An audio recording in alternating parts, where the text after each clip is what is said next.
बिस्मिल्लाहिर्रहमानिर्रहीम अस्सलामु अलैकुम वरहमतुल्लाहि वबरकातुहू। इस पर स्टडी कर रहे हैं मैट्रिक, और मैट्रिक हमारे पास ये चैप्टर चल रहा है इलेक्ट्रोमैग्नेटिक स्पेक्ट्रम। तो इलेक्ट्रोमैग्नेटिक स्पेक्ट्रम है, और इसमें हम पहले लेक्चर में डिफाइन कर चुके हैं कि ये जो स्पेक्ट्रम होगा इसमें वेवलेंथ भी होगी, फ्रीक्वेंसी भी होगी, एनर्जी भी होगी। ठीक है, तो ये जो स्पेक्ट्रम होगा ये हमारे पास इलेक्ट्रोमैग्नेटिक वेव्स की वजह से जो बनेगा स्पेक्ट्रम, उसको बोलेंगे इलेक्ट्रोमैग्नेटिक स्पेक्ट्रम। ठीक है, हर चीज़ का अपना अपना एक स्पेक्ट्रम होता है, लेकिन यहाँ जो हम स्टडी कर रहे हैं वो इलेक्ट्रोमैग्नेटिक स्पेक्ट्रम पे कर रहे हैं। तो यहाँ पे पहला सवाल आ चुका है यहाँ पे कि explain the characteristics of electromagnetic wave. कहता है कि इलेक्ट्रोमैग्नेटिक वेव की कैरेक्टरिस्टिक्स बताइए। ठीक है जी, तो क्या कैरेक्टरिस्टिक्स होती हैं इसके, किस तरह के बिहेव करता है, किस तरह की इसकी नेचर होती है, उसको थोड़ा स्टडी करेंगे यहाँ पे हम। Electromagnetic waves are transverse wave in nature. कहता है नेचर के अंदर ये एक ट्रांसवर्सिव वेव होता है। ट्रांसवर्सिव वेव ऐसी वेव होती है जिसको मीडियम की ज़रूरत नहीं होती। ठीक है, हम फर्स्ट चैप्टर जो डिफाइन किया था, हमने पढ़ाया था आपको, तो उसके अंदर यही समझाया था कि ट्रांसवर्सिव वेव और लॉन्गिट्यूडनल वेव का फ़र्क बताया था। लॉन्गिट्यूडनल वेव जो होती है उनको मीडियम की ज़रूरत होती है, लेकिन ट्रांसवर्सिव वेव को मीडियम की ज़रूरत नहीं होती। यहाँ कहा गया कि इलेक्ट्रोमैग्नेटिक वेव जो है वो ट्रांसवर्सिव वेव होती हैं नेचर के अंदर, यानी कि ये अगर मीडियम है तब भी प्रोपोगेट करेगी, अगर मीडियम नहीं है ये तब भी प्रोपोगेट करेगी। जो दूसरी जैसे कि ट्रांसवर्सिव वेव कह रहे हैं, लॉन्गिट्यूडनल वेव जो होती हैं, साउंड वेव वगैरह होती हैं, ये स्पेस में जहाँ वैक्यूम वगैरह में ये ट्रेवल नहीं कर सकती है। ठीक है, इनको मीडियम की ज़रूरत पड़ती है, लेकिन ट्रांसवर्सिव वेव जो है इसको मीडियम की ज़रूरत नहीं पड़ती, बगैर मीडियम के भी सफ़र कर सकती है, मीडियम में भी सफ़र कर सकती है और बगैर मीडियम के भी। ठीक है जी, तो इलेक्ट्रोमैग्नेटिक वेव जो है वो ट्रांसवर्सिव वेव्स होती हैं नेचर के अंदर। ये जो वेव्स होती हैं ये स्पेस में ही नहीं, इस दुनिया में भी ट्रेवल कर सकती हैं। They are composed of varying electric and magnetic field. ये हमने कल पढ़ा था कि एक फील्ड इलेक्ट्रिक होती है तो दूसरा, अगर हॉरिजॉन्टल फील्ड इलेक्ट्रिक है तो वर्टिकल फील्ड क्या है इसकी, ये मैग्नेटिक होगी। इन दोनों के ऊपर जो तीसरी फील्ड होगी वो इलेक्ट्रोमैग्नेटिक वेव होगी, जो इलेक्ट्रिक फील्ड और मैग्नेटिक फील्ड की वजह से बनेगी, उसे कहेंगे इलेक्ट्रोमैग्नेटिक फील्ड। दूसरे अल्फाज में ये कहते हैं कि दे आर कंपोज्ड, ये जो बनी होती है इलेक्ट्रोमैग्नेटिक फील्ड जो होती है ट्रांसवर्सिव वेव की नेचर होती है, ये इलेक्ट्रिक और मैग्नेटिक फील्ड से मिलके बनती है। That oscillate perpendicularly, electric field magnetic field के साथ जो एंगल बनता है इलेक्ट्रिक फील्ड और मैग्नेटिक फील्ड का, वो परपेंडिकुलर होता है, यानी कि इलेक्ट्रिक फील्ड और मैग्नेटिक फील्ड के दरमियान एंगल 90 का बनता है, और इन दोनों का एंगल मैग्नेटिक इलेक्ट्रोमैग्नेटिक वेव के साथ या एनर्जी के साथ इन दोनों का एंगल भी 90 बनता है, यानी कि तीनों के तीनों आपस में क्या होते हैं, 90 एंगल पे होते हैं। यानी कि ये ना, इसमें इलेक्ट्रिक फील्ड और मैग्नेटिक फील्ड के दरमियान भी एंगल 90 है, इन दोनों का इसके साथ भी एंगल क्या है, वो 90 है। तीनों के तीनों, अगर एक हॉरिजॉन्टल है तो एक एक्स एक्सिस को जाहिर कर रहा है, दूसरा वाई एक्सिस को, तीसरा वाला जेड एक्सिस को जाहिर कर रहा है, 3 कोऑर्डिनेट सिस्टम में। तो यहाँ पे कहता है जो इलेक्ट्रोमैग्नेटिक वेव होती हैं ये इलेक्ट्रिक और मैग्नेटिक फील्ड से मिलकर बनती हैं, और ये दोनों के दोनों जो होते हैं ये परपेंडिकुलर होते हैं। ये दोनों ही नहीं, ये तीनों ही आपस में परपेंडिकुलर होते हैं, ये कहा जाए तो बेहतर है। The direction of the wave motion is perpendicular to both, कह दिया उसने। डायरेक्शन जो होगी उसकी इलेक्ट्रोमैग्नेटिक वेव्स की, वो परपेंडिकुलर होगी to both electric and magnetic field. मैंने कहा ना कि तीनों के तीनों, इलेक्ट्रिक फील्ड, मैग्नेटिक फील्ड और इलेक्ट्रोमैग्नेटिक वेव, तीनों के तीनों आपस में एक दूसरे के साथ 90 के एंगल होते हैं। एक हॉरिजॉन्टल है, एक एक्सिस, अगर एक फील्ड जो है वो एक्स एक्सिस पर है तो दूसरी वाई एक्सिस पे होगी, तीसरी वाली जेड एक्सिस पे होगी। ठीक है जी, क्लियर है, ओके जी। It can not carry electric charge. कहता है ये फील्ड ऐसी होती है इलेक्ट्रिक चार्ज को कैरी नहीं करती। जैसे जहन में आएगा कि इलेक्ट्रिक फील्ड है, इलेक्ट्रिक चार्ज को कैरी कर रही होगी, जी इलेक्ट्रिक चार्ज कैरी नहीं करती। It can travel through space, जहाँ मीडियम नहीं है, स्पेस में खला के अंदर जहाँ मीडियम नहीं है, travelling at the speed of 3 × 10⁸ metre per second. वो 3 × 10⁸ मीटर पर सेकेंड जो है इसको हम कहते हैं स्पीड ऑफ लाइट, यानी कि जो इलेक्ट्रोमैग्नेटिक वेव है ये स्पीड ऑफ लाइट से सफ़र कर सकती है, ट्रेवल कर सकती है स्पेस में भी। It will travel through a transparent medium, अगर कोई चीज़ ट्रांसपेरेंट किस्म का मीडियम है, ये वेव इलेक्ट्रोमैग्नेटिक वेव उसमें से भी गुजर सकती है। How ever they will slow down when traveling through a dense medium like a water or a glass। कहता है अगर पानी में से गुजरने की कोशिश करें तब भी ये उसमें से गुजर जाती है ईएम वेव, लेकिन क्या होती है, स्लो डाउन हो जाती है, स्पीड कम हो जाती है। गिलास, कोई भी गिलास हो, प्लास्टिक, कोई भी किसी किस्म का भी शीशा हो, उसमें से भी गुजारने की कोशिश करेंगे, शीशे में से भी गुजारने की कोशिश करेंगे, तो क्या होगा, तब भी इसकी स्पीड क्या है, वो स्लो डाउन हो जाएगी, स्पीड कम हो जाएगी। लेकिन इट कैन ट्रेवल, लेकिन ये ट्रेवल कर सकते हैं, यानी कि ईएम वेव यानी कि इलेक्ट्रोमैग्नेटिक वेव जो है पानी में से भी गुजर सकती है, शीशे में से भी गुजर सकती है, लेकिन ये दोनों के दोनों मीडियम डेंस मीडियम होते हैं, इसलिए क्या होता है कि इनमें से जब गुजर रही होती है जो ईएम वेव, तो वो स्लो हो जाती है। It obey the law of reflection, जो ईएम वेव है वो रिफ्लेक्शन लॉ को ओबे करती है, टकराती है और कहीं और मुड़ जाती है, ठीक है। और साथ साथ रिफ्रैक्शन, यानी किसी के अंदर से भी ट्रांसपेरेंट मीडियम हो उसमें से भी गुजर जाती है, पानी में से गुजर जाती है, शीशे में से गुजर जाती है, तो रिफ्रैक्शन भी कर रही होती है। आल्सो डिफ्रैक्शन, डिफ्रैक्शन पढ़ाया था आपको मैंने फर्स्ट चैप्टर के अंदर, जब भी किसी स्मॉल ओपनिंग में से कोई वेव गुजरेगी, शार्प एजेस की वजह से वो सर्कुलर पैटर्न बनाना शुरू कर देगी। जितना कम उसका स्पेस होगा इतना ही ज्यादा वो सर्कुलर पैटर्न होगा, जितना ही स्पेस बढ़ता जाएगा शार्प एजेस का, किसी भी कहीं ओपनिंग का स्पेस बढ़ता जाएगा, ऐसे ही उसका जो सर्कुलर मोशन है वो डिस्टर्ब होता चला जाएगा। ये पढ़ाया था हमने फर्स्ट चैप्टर में डिफ्रैक्शन के अंदर।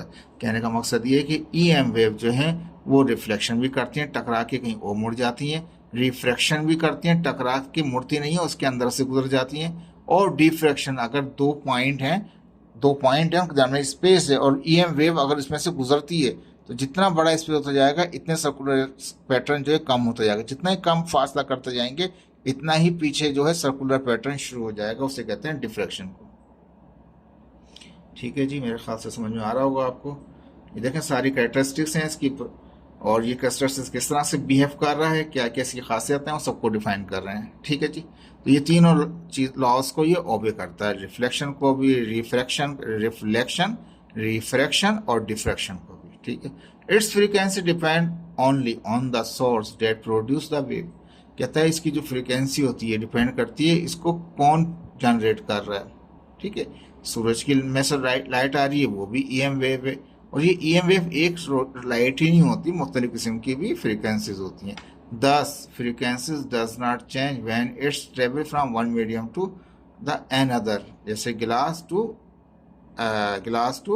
Air to glass. कहता है ये अगर हवा में से आई, जैसे अभी यहाँ से हवा में से आई और पानी में से गुजर के जा रही है, फ्रीक्वेंसी चेंज नहीं होगी। जो हवा के अंदर फ्रीक्वेंसी थी वही पानी के अंदर फ्रीक्वेंसी रहेगी।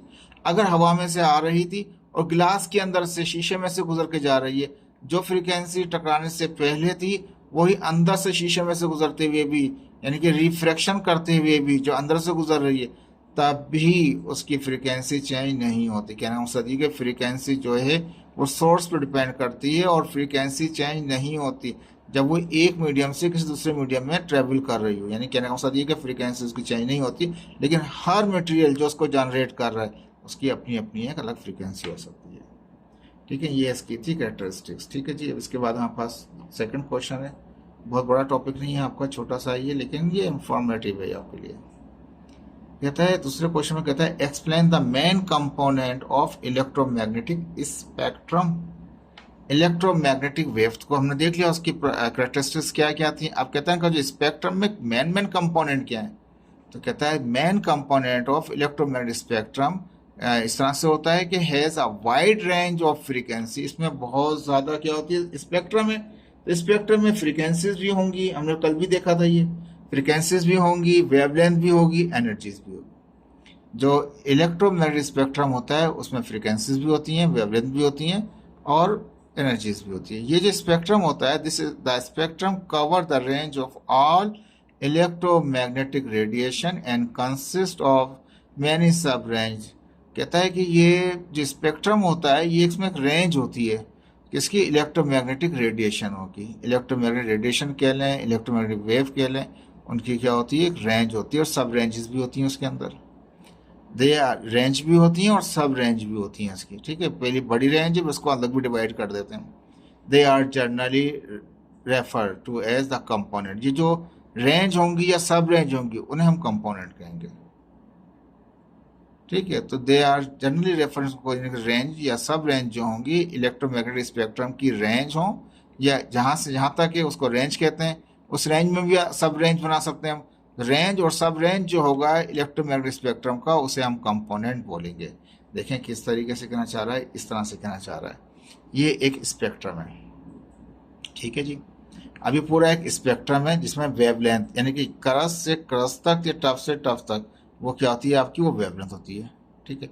अब ये सारी की सारी जो है ये रेडियो वेव्स है, ठीक है। रेडियो वेव्स यहाँ से सॉरी यहाँ से यहाँ तक आ गई, ये रेडियो वेव्स आ गई। फिर उसके बाद आ गई माइक्रो वेव्स आ गई। तो क्या हुआ, एक रेंज आ गई, ये रेंज हो गई, ठीक है। फिर इसमें क्या किया हमने, माइक्रोवेव के अंदर फिर ये सारी रेंज माइक्रोवेव्स ही हैं, लेकिन क्या कर दिया उसमें, इंफ्रारेड भी कर दिया, अल्ट्रावायलेट भी कर दिया, एक्सरे भी कर दिया, गामा भी कर दिया। ये सब के सब रेडियो वेव की बात क्या है, माइक्रोवेव्स है हमारे पास, बहुत ही छोटी वेव्स। तो ये रेंज बना दें या सब रेंज बना दें आप, उसे हम क्या कहते हैं, कंपोनेंट कहते हैं। अब कंपोनेंट क्या हो गया, रेडियो वेव भी एक कंपोनेंट है, एक इंफ्रारेड भी एक कंपोनेंट है, माइक्रोवेव भी कंपोनेंट है, अल्ट्रावायलेट भी एक कंपोनेंट है, एक्सरे भी एक कंपोनेंट है, गामा रेज भी क्या है, वो भी एक कंपोनेंट है। अब देखिए कलर वाइज दिखाया हुआ है बकायदा। पहले देखिए वेवलेंथ क्या है, ज़्यादा बड़ी बड़ी थी, क्रस से क्रस वेवलेंथ बड़ी, आहिस्ता आहिस्ता कम होते होते होते वेवलेंथ बहुत छोटी हो गई, ठीक है जी। अब देखिए इसमें क्या कहा हुआ था, उसको दोबारा चलते हैं टॉपिक की तरफ।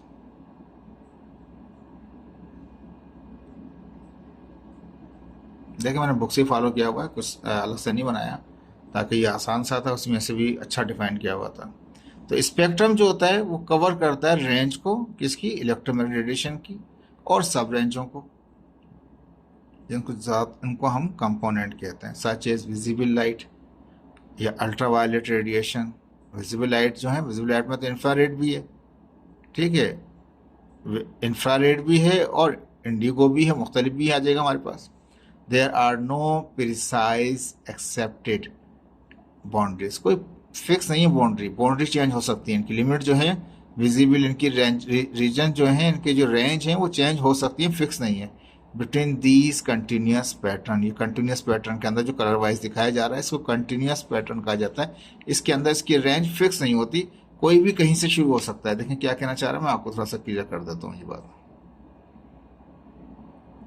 अब देखें यहाँ से यहाँ तक दिखाया है, तो ये रेंज थोड़ा ज़्यादा या कम भी हो सकती है, ये रेंज भी थोड़ा ज़्यादा या कम भी हो सकती है, ये रेंज भी इनकी क्या थोड़ी ज़्यादा कम भी हो सकती है, कोई फिक्स नहीं है। तो कहता है there is no precise, precise कहता है एक्यूरेट, कोई एक्यूरेट किस्म की एक्सेप्टेड बाउंड्रीज नहीं है, बाउंड्री नहीं है जी, इसके बाद अब खत्म हो गया अभी शुरू होगा, वो पहले भी शुरू हो सकता है, वो बाद में भी एंड हो सकता है उसका, तो कोई लिमिट इनकी फिक्स नहीं है इनकी।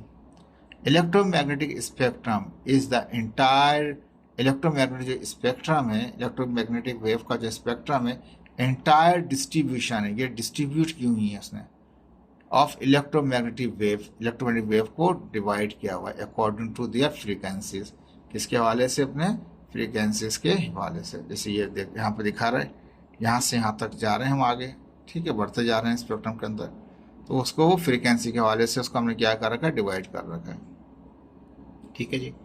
अब एसी टावर भी हैं, टीवी भी हमारे पास हैं, रेडियो भी हैं, मोबाइल भी हैं, सैटेलाइट भी हैं, माइक्रोवेव ओवन भी हैं, सूरज भी है, वो भी इलेक्ट्रोमैग्नेटिक वेव देता है, बल्ब भी इलेक्ट्रोमैग्नेटिक वेव होती है। मोबाइल में तो कितनी होती हैं, बच्चे इस्तेमाल करते हैं, मना करते हैं अपने छोटे भाई को कि छोटा भाई जो है वो इस्तेमाल नहीं करे मोबाइल, और कोई टेलीफोन लिखा हुआ है, एक्चुअली मोबाइल है, मोबाइल को बच्चों को मना कर दें कि वो मोबाइल को अपने पास रखें भी नहीं और इस्तेमाल भी नहीं करें। छोटे बड़े भाई छोटे भाइयों को मना करें कि वो इस्तेमाल नहीं करें, ठीक है। मेडिकल एक्सरे, एक्सरे ये भी, इसमें भी इलेक्ट्रोमैग्नेटिक वेव होती हैं, रेडियो एक्टिव सोर्सेज कुछ मटेरियल ऐसे होते हैं उनमें से निकल रही होती हैं वायर, तो वो भी क्या कहते हैं आप लिए मुश्किल हो जाती हैं लोगों के लिए, ठीक है। अब यहाँ पे इन्हीं सोर्सों को यहाँ दिखाया है कि जो रेडियो एक्टिव सोर्स होती हैं उनसे गामा रेज बनती हैं, जो एक्सरे होती हैं उनकी रेंज ये होती है हमारे पास, सनलाइट और ये जो विजिबल लाइट, ये जो सूरज ये बल्ब होता है, ये अल्ट्रावायलेट लाइट दे रहा होता है, इंफ्रारेड भी दे रहा होता है, ठीक है। माइक्रोवेव में माइक्रोवेव वन भी आ जाता है, माइक्रोवेव में सेटेलाइट भी आ जाता है, फिर रेडियो वेव में मोबाइल भी आ जाते हैं, टीवी भी आ जाता है, रेडियो भी आ जाता है, और मोबाइल के टावर भी आ जाते हैं, ठीक है जी। कहता है from the highest to the lowest frequency, ज़्यादा से कम की तरफ फ्रीक्वेंसी पे जाएं, हाई फ्रीक्वेंसी से लो फ्रीक्वेंसी जाएं, और the longest to the shortest, बड़े से छोटे की तरफ जाएं वेवलेंथ, द इंटायर स्पेक्ट्रम। यानी कि कहता है कि देखें दो चीज़ें बात कर रहा है वो, स्पेक्ट्रम से ही समझाऊंगा मैं आपको ये, ठीक है जी। अब ये क्या है हमारे पास, ये हमारे पास फ्रीक्वेंसी दिखा रहा है हमारे पास, ठीक है ना, और एक वेवलेंथ दिखा रहा है। वेवलेंथ पहले आप देख रहे हैं यहाँ पे एक तरफ से यहाँ पे वेवलेंथ दिखाई जा रही है, वो कम होती जा रही है, ठीक है, ये वेवलेंथ ही दिखा रहा है, ये वो नहीं दिखा रहा आपको।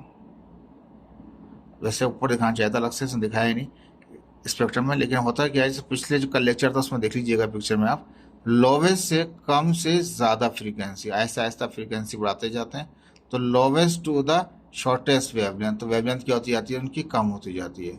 जैसे जैसे ये फ्रीक्वेंसी इसकी क्या होती जाएगी, बढ़ती जाएगी, ऐसे ऐसे वेवलेंथ जो है देखें आहिस्ता आहिस्ता वेवलेंथ बड़ी थी, यानी करस से करस, करस से करस, आहिस्ता आहिस्ता वेवलेंथ छोटी जा रही है, और नंबर ऑफ साइकिल बढ़ते आ रहे हैं। पहले साइकिल यहाँ से यहाँ तक कम थे, यहाँ देखें कितने सारे साइकिल आ गए, तो फ्रीक्वेंसी बढ़ती जाती है, वेवलेंथ कम होती जाती है तो फ्रीक्वेंसी बढ़ती जाती है, ये माइक्रोवेव के अंदर, ठीक है। तो ये इलेक्ट्रोमैग्नेटिक वेव के अंदर, तो lowest to the highest frequency, lowest frequency से हाई फ्रीक्वेंसी तक जाएंगे, तो क्या होगा, हाईएस्ट टू द यानी कि फ्रीक्वेंसी की बात करें, अगर उसमें बात करेंगे वेवलेंथ में, ये कह रहा है दो बातें कह रहा है यहाँ पे, पहले कह रहा है कि लोवेस्ट फ्रीक्वेंसी से हाई फ्रीक्वेंसी की तरफ जा रहे हैं, ये फ्रीक्वेंसी पहले कम थी, यहाँ के नंबर ऑफ साइकिल ज़्यादा हो गए, फ्रीक्वेंसी बढ़ती गई आहिस्ता आहिस्ता।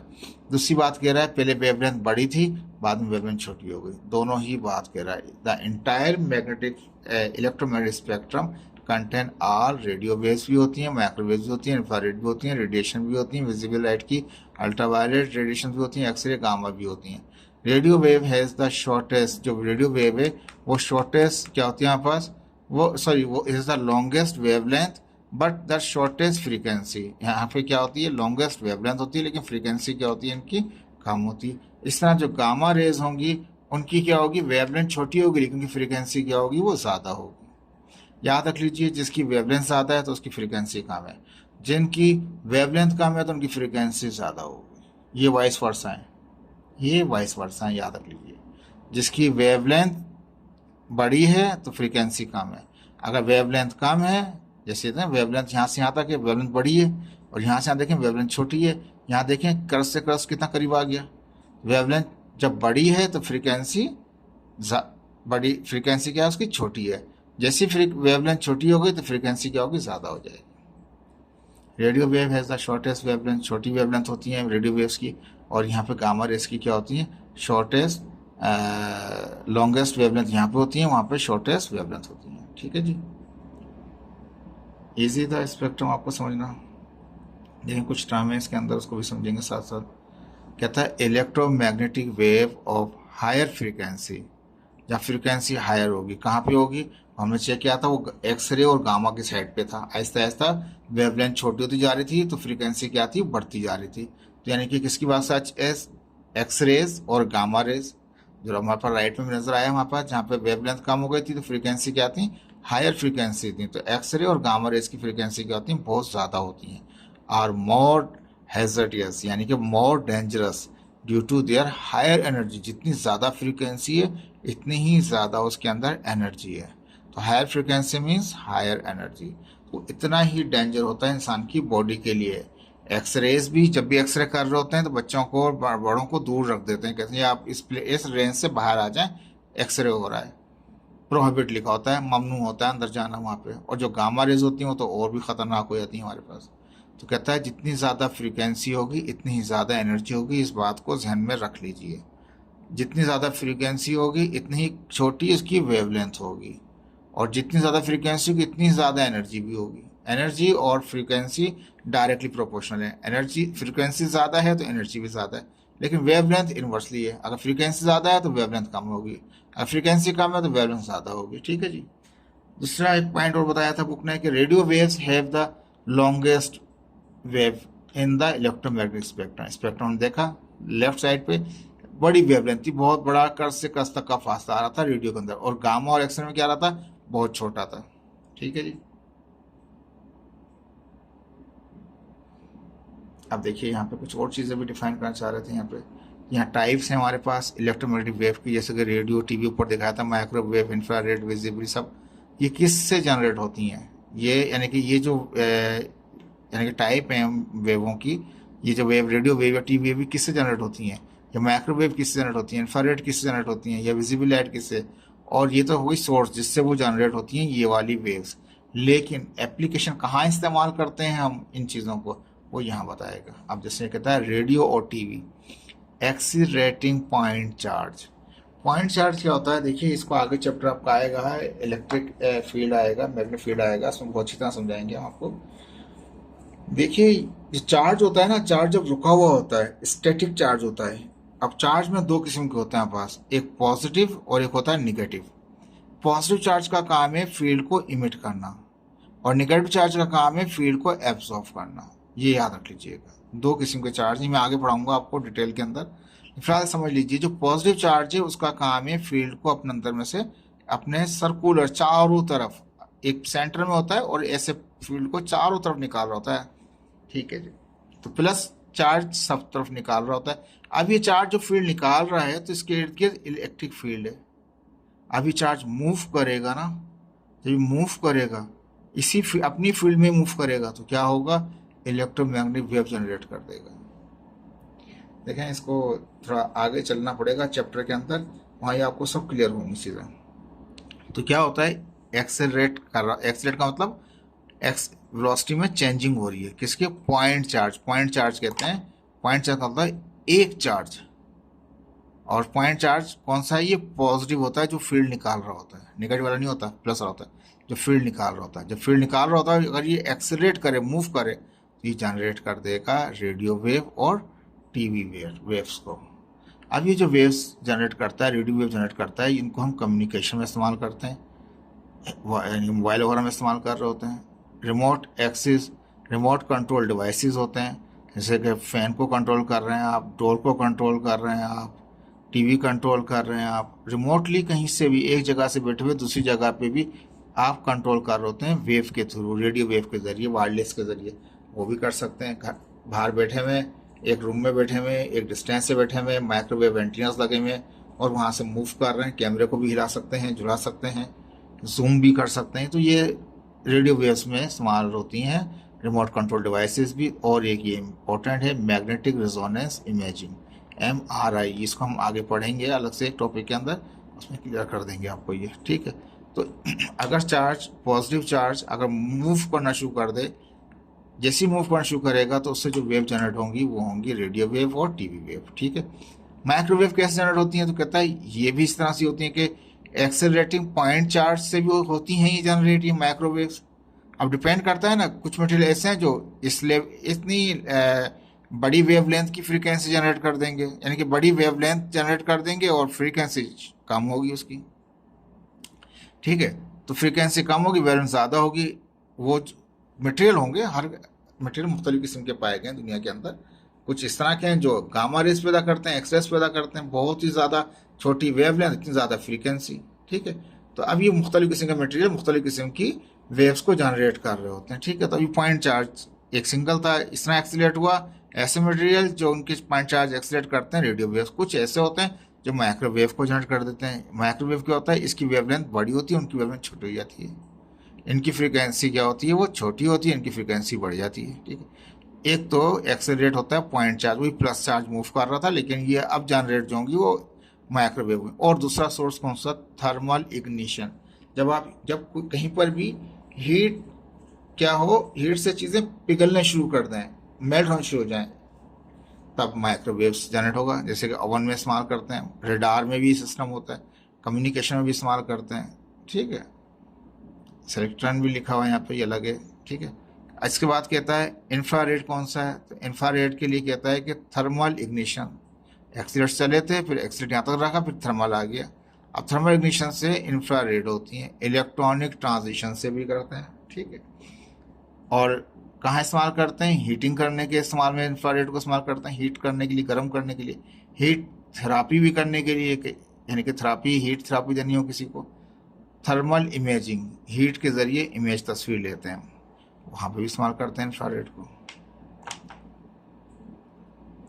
ठीक है, अभी टेलीस्कोप देख रहे हैं आप लोग, इंफ्रारेड रीजन में से वो पिक्चर इमेजेस उठाती है थर्मल की। कहीं पे भी वो होगा, कहीं पे भी हीट निकल रही है, अगर जैसे कि इंसान के अभी जैसे कि कोरोना आया हुआ था आपको याद है, तो कैमरे लगे हुए थे, इंफ्रारेड उसमें जनरेट कर रहे थे, ताकि वो अगर कोई हीट निकल रही है बॉडी में से तो मैंने वो उसका टेम्परेचर उसको हम डिटेक्ट कर सकें। वो थर्मल इमेजिंग में आ रहा था वो। कहता है विजिबल लाइट कौन सी है, अब वो थर्मल इग्निशन आ गया हमारे पास, वही पुराना वाला, और इलेक्ट्रॉन ट्रांजिशन दोनों ही। लेकिन क्या है कि वो इस लेवल की होंगी, अब इनकी वेवलेंथ और ज़्यादा छोटी हो जाएगी, फ्रीक्वेंसी बढ़ जाएगी। ऑल प्रिवेसिव ऑप्टिकल फाइबर में इस्तेमाल करते हैं, ह्यूमन विजन में इस्तेमाल करते हैं, फोटोसिंथेसिस में इस्तेमाल करते हैं इसको विजिबल लाइट के अंदर। ठीक है, इसके बाद आ रहा है आपका अल्ट्रा वायलेट आ रहा है यहाँ पे। तो अल्ट्रा वायलेट क्या है, वो भी थर्मल इग्निशन है, इलेक्ट्रॉन ट्रांजिशन है, लेकिन क्या होता है अब वेवलेंथ इसकी और छोटी जाती है, फ्रीक्वेंसी ज़्यादा हो जाती है। कैंसर कंट्रोल में इस्तेमाल करते हैं, स्टरलाइजेशन करते हैं, यानी कि कोई डिवाइस जो ख़राब हो जाते हैं उनके न जर्म्स वगैरह होते हैं तो उनको क्लीन करते हैं अल्ट्रा वायलेट रेस के ज़रिए। सनबेड भी बने हुए हैं, सनबेड भी इस्तेमाल कर रहे होते हैं, सनबेड का टॉपिक आएगा सॉरी, तो उसमें भी आप पढ़ेंगे उसको। आप विटामिन डी भी प्रोड्यूस कर रहे होते हैं अल्ट्रा वायलेट के ज़रिए, लेकिन अल्ट्रा वायलेट वेव जनरेट हो रही होती है थर्मल इग्निशन के ज़रिए और इलेक्ट्रॉनिक ट्रांजिशन के ज़रिए। ठीक है, अब इसके बाद एक्सरे था। एक्सरे कौन सा होता है, इनर इलेक्ट्रॉनिक ट्रांजिशन। ये क्या होता है, जो ऐसे एलिमेंट जो हार्ड होते हैं, बहुत सख्त मेटल होते हैं, उनसे क्या होता है जो इनर इलेक्ट्रॉनिक ट्रांजिशन होती हैं, इसकी कॉन्फ़िगरेशन पढ़ाएंगे हम आपको केमिस्ट्री के अंदर। तो वहाँ पे वो जनरेट करते हैं, एक्सरे जनरेट करते हैं। और फास्ट कोलिजन, जब आपस में बहुत तेज़ी से कोलाइड हों तो क्या होता है, एक्सरे जनरेट हो जाती हैं। तो ये इमेजिंग में तस्वीर लेनी हो, किसी की कैंसर थेरापी करनी हो या मेडिकल डायग्नोस करना हो, तब इस्तेमाल करते हैं एक्सरेज को हम। लास्ट आ गया गामा रेज, न्यूक्लियर डिके के जरिए। न्यूक्लियर आपका चैप्टर आएगा, उसमें पूरा न्यूक्लियर को स्टडी करेंगे। न्यूक्लियर डिके के जरिए क्या जनरेट करते हैं, गामा रेज जनरेट करते हैं, जो न्यूक्लियर मेडिसिन के तौर पर दी जाती हैं, न्यूक्लियर मेडिसिन बनाई जाती हैं, रेडियोथेरापी दी जाती है और कैंसर का ट्रीटमेंट किया जाता है। ठीक है, होपफुल कि आपको ये समझ में आया होगा। ये ज़्यादा इतना बड़ा नहीं था, आज का टॉपिक छोटा था लेकिन इंफॉर्मेटिव था। इसको ज़रा दोबारा सुन लीजिएगा, आपको ईजी लगेगा। थैंक यू सो मच, अल्लाह हाफिज़।